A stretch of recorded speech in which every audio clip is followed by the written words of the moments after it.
I stared at the divorce papers on the kitchen table, the ink stark against the white pages. My hands trembled as I traced the words, each one a reminder of the life I thought I'd left behind. "I'm over my old life," I told my best friend Sarah, just weeks ago, my voice firm with conviction. I meant it then, or at least I thought I did. I'd spent years in a marriage that felt like a slow suffocation, where love had faded into routine.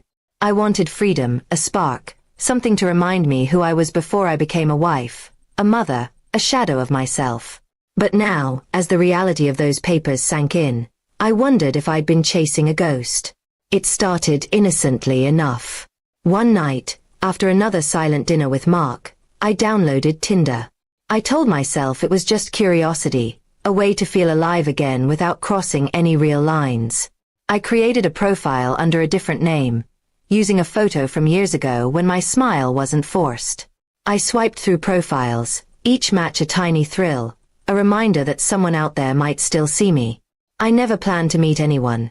It was just a game, a secret rebellion against the monotony of my days. But secrets have a way of unraveling, and mine came undone faster than I could have imagined. Mark found out by accident.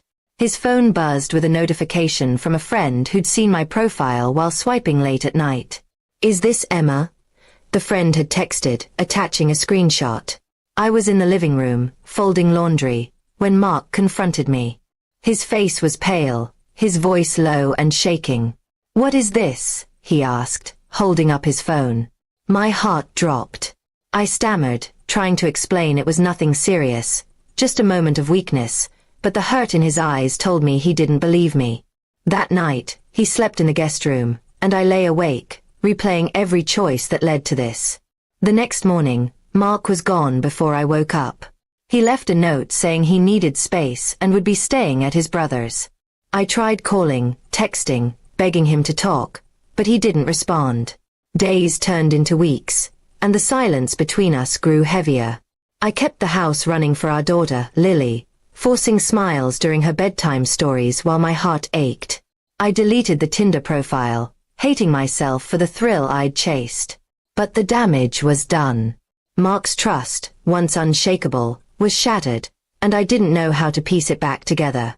When Mark finally returned, it was to hand me the divorce papers. He didn't yell or accuse, he just looked tired, like he'd aged years in weeks.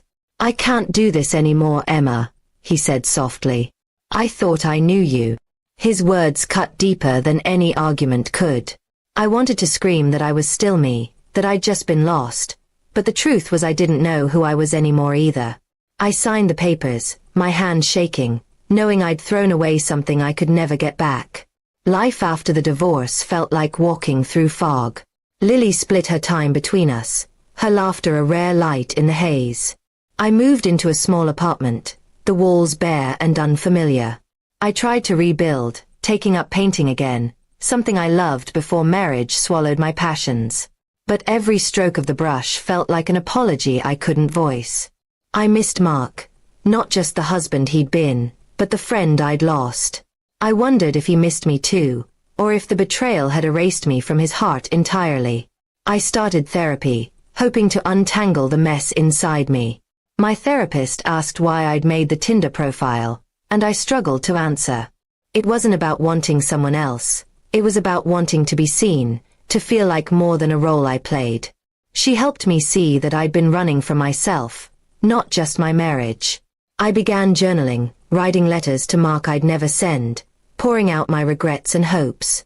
Slowly, I started to forgive myself, though the guilt lingered like a shadow. Months later, I ran into Mark at Lily's school play. He looked lighter, like he'd found some peace. We exchanged polite words, careful not to stir old wounds. Lily ran up, hugging us both, and for a moment, we were a family again. But as we parted, I saw the distance in his eyes, a reminder that some bridges stay burned. I drove home, tears blurring the road, knowing I'd always carry this loss. I'm still learning to live with the choices I made. Each day, I try to be the person I wanted to find on that app. Someone alive, present, unafraid to be seen.